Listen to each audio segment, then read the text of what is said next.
Hi, beautiful. Who's ready for some hair education today? I mean, hopefully you, because you clicked on the video and so. I got my matcha latte and I'm ready to be a history teacher today. I loved my history teachers growing up, which has nothing to do with this video. Even though they never taught me about hair color history, hopefully I can do them justice. Did you know that 70% of women in the United States color their hair? That's a lot of hair color. And 52% of you guys do it at home. And that's very evident throughout the years of me seeing all these botched dye jobs. It's very evident, I will say that much. However, highlighting specifically has come a very long way. There has been a lot of changes, a lot of development within the highlighting realm of hair color. And so today I wanted to go over one of my favorite techniques, which is highlighting, how it came to be what it is today. So if you guys are ready, let's take a journey into the past. Very, very deep, where highlights all began. Let's get in our time machine and let's go to the 6th century BC. I'm gonna get my time machine. I'll see you guys in a few.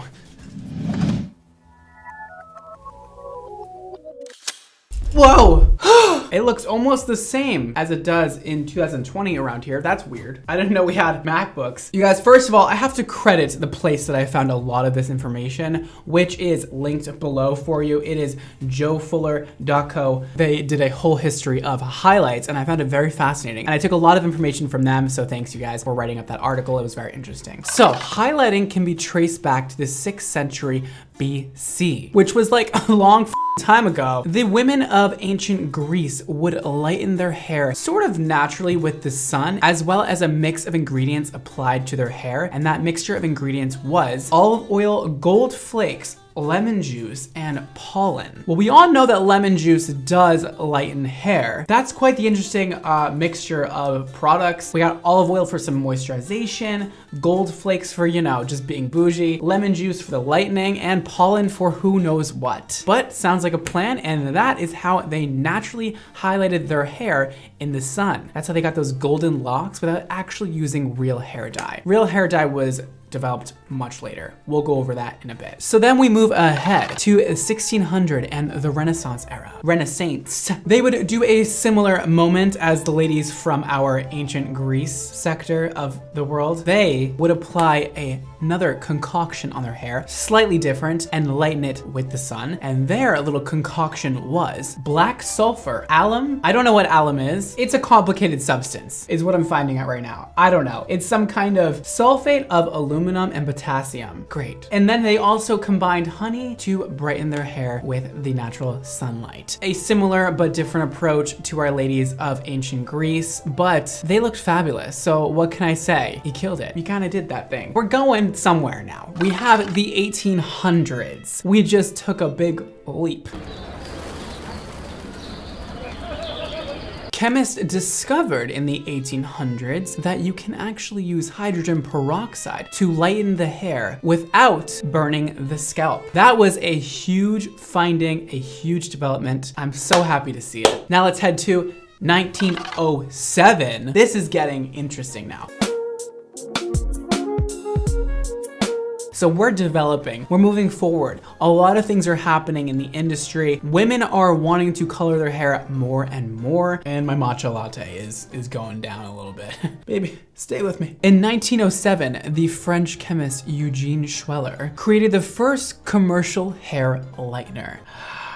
Eugene, how could I thank you? Oh my God, boy, you did that thing. It was called Aerol. This is how it's spelled, Aerol. I don't know how to say that. Which was later developed into the brand we know today as L'Oreal. L'Oreal. They did the damn thing for a long damn time. I'll give them that. They've been around for a long time. Oh boy. I wasn't even alive until way later than that. Boom. That brings us to the 1950s.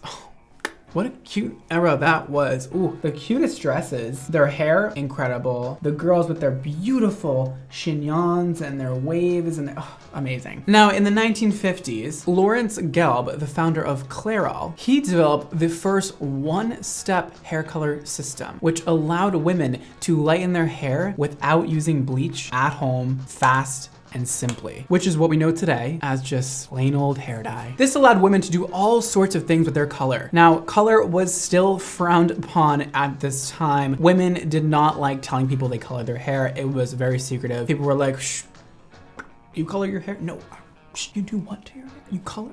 People really be out there at that time thinking these women had perfect hair colors naturally. Girl, we know you're sneaking that color in the bathroom every night and fixing up those roots. You're not fooling anybody. Also, around this time period, I don't know specifically when, but I did hear that prostitutes actually had to color their hair blonde to signify what their job was. And so it was very frowned upon to color your hair blonde, which makes me sad. Maybe that's why I love being blonde so much, because I just want to commemorate all the prostitutes.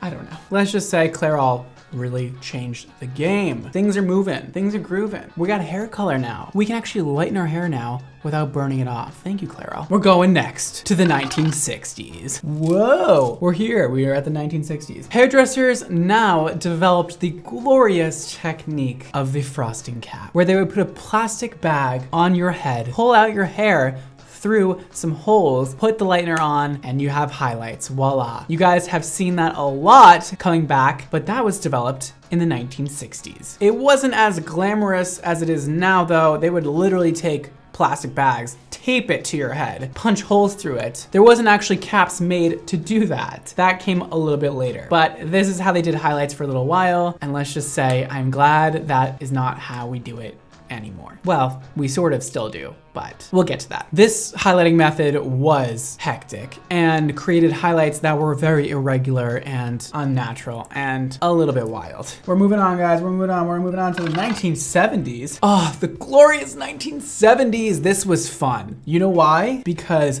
the technique balayage was created. The word balayage actually means sweeping in French. If you guys ever wondered what the word balayage is, it's just sweeping. It's not that difficult. It's balayage. Balayage. Next time you get balayage done, I want you to say, hi, can I get some balayage? Make sure you just sound very pretentious when you say the word. Your hairdresser will love that. And if you don't know what balayage is, it is a freehand highlighting technique where the highlights are painted onto the hair. This became very popular. It was beautifully done in a lot of cases. We saw supermodels rocking that amazing blonde, flowy hair. You can see why I color my hair with preference by L'Oreal. Rich color, soft hair. It looks like it feels like silk. See? That is all, you know, swept back, like that Farrah Fawcett look. Oof, it was classic. It's beautiful. It was amazing. The 1970s hair color was some of the best. The 1980s. Oh, we got something fun coming here. We got the foil method. This method was developed finally by some hairdressers who decided to weave out hair, put a little lightener on it, and put it in a foil to heat it up. Now, these weren't the very blended highlights you see today. These were quite stripy and irregular. At this point, they're still working on their patterns and how they like to place the foils until a little bit later, where it got a little bit more developed. It wasn't public knowledge on how to do foil highlights and brought into the mainstream. Also in the 80s, fabulous products like Sun-In were developed. And you guys all know what Sun-In is. I'm not even gonna get into it. You spray it on your hair, it lightens it, and it turns into an orange mess. But that was pretty fun in the 80s, and people still do it, which is scary. Foiling is that fundamental every hairdresser should know how to do very well. Finally born, foils are amazing, really great technique. Let's go to the 1990s. Some of us were lucky enough to be born around then. And I'm not saying I was one of them, but I may just have been. Now, the same sort of 80s techniques were developed even more in the 90s. Now people are learning how to really use foil highlights to their advantage, and they're definitely taking advantage of the situation. At this time, we're seeing very high contrasting highlighting mixed with highs and lows, lowlights and highlights. There was also color blocking introduced, where you have really dark tones, very thick sections of color highlighted, or very light tones highlighted in very chunky sections, such as the looks that Christina Aguilera was pulling off. She really did the damn thing. She kind of killed it on that one. That was sort of the hair moment of the 90s with highlights. It was chunky, it was bold, it was in your face. And then we moved to the early 2000s, where the chunky highlights got chunkier and the color blocking got blockier. Jessica Simpson was one of those people who had those striped out highlights, roots to ends. Kelly Clarkson was another one of them, where she just had that really intense stripe going on. And listen, it's a look. I thought it was fun, I thought it was fresh, I thought it was cool, I thought it was original, and we're about to see that come back in style. Around 2013 is when the ombre went mainstream. Now, this sort of ombre techniques have been developed for a very long time. There's no really saying when it was fully developed, but 2013, we saw a lot of celebrities really come onto the red carpet with some bad ombres, or I guess just ombres in general, because ombres are never really good. I don't know. It was one of those things where I just like didn't really get it, but like also it was like kind of fun. I don't know. I really don't hate any like trend with hair. I think they're all like their own thing and they existed and it was a good time. But this one was a lot, which is saying something. What is it saying? I don't know. But we saw people like Ciara and Drew Barrymore really go full on with this trend and do some kind of slightly ratchet ombres where it went very dark on the top and very light on the bottom. It was like a race to who could have a darker first half of their hair and lighter mids and ends of their hair. It was like, just give me a line across. I want a line. I want it to be fully saturated. That was all the rage. Highlights developed from one highlight to just a chunk of highlight at the bottom of your hair. Now, that brings us to present day. 2020, where we're seeing a lot of beautifully executed highlights. People are now combining every technique from the past: cap highlighting, foil highlighting, regular weave highlighting in foils, chunky highlighting. Everything is being used now on even just one head of hair. You're seeing in some cases people do the cap and then add painted pieces in the front and foils on the side. People are doing all sorts of creative stuff and it's really exciting. The one thing I see, the highlights are very blended, but also at the same time, very contrasting. You see a lot of darks, a lot of lights. You see very punchy highlights, but also it's coming out of the root in a natural way, which I think is very unique to the trends we're seeing right now. And when we look back at the hair trends, we'll sort of see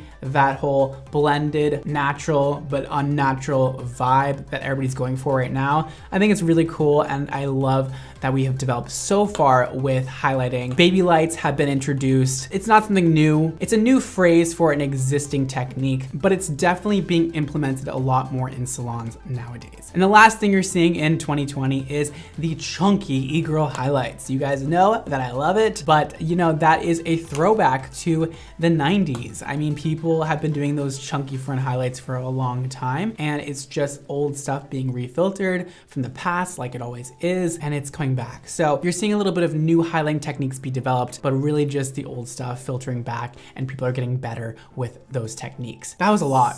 Now that my matcha is pretty much gone, that's it, you guys. That's the damn truth behind how highlighting was developed and where it is today and how we got there. It was a long journey. Things have changed a lot, but in some ways have really remained the same. I found this super interesting to learn about, and I hope you guys did too. And maybe next time you get your hair done, you try something new. Maybe bring back the 90s a little bit more. I'm into it. Is it just me? It's just me. All right, whatever. Well, you guys, don't forget to follow me on all the different social media networks like TikTok, Instagram, and Twitter at BradmondoNYC. Also, check out my Facebook page and my Snapchat show under Brad Mondo. And lastly, but certainly not least, check out Xmondo Hair at xmondohair.com, where you can get fabulous, amazing, beautiful, luxurious hair all at home with products created by me for you. You can also check out our Instagram at xmondohair to see all the beautiful product launches coming up and ones we've done, such as the ones last week with the new electrified and WaveTech products that are literally flying off the mother shelves. So get on that. And that is all for today, guys. Thank you so much for watching. Don't forget to live your extra life, and I will see you next time. Bye, guys. This is Electrified, our volumizing foam. if your hair is lacking volume, lacking body, lacking life, get electrified. This is the ultimate cure for lifeless hair. This will actually thicken your hair strands and also add that bit of hold to your root area in order to maintain your volume all day long.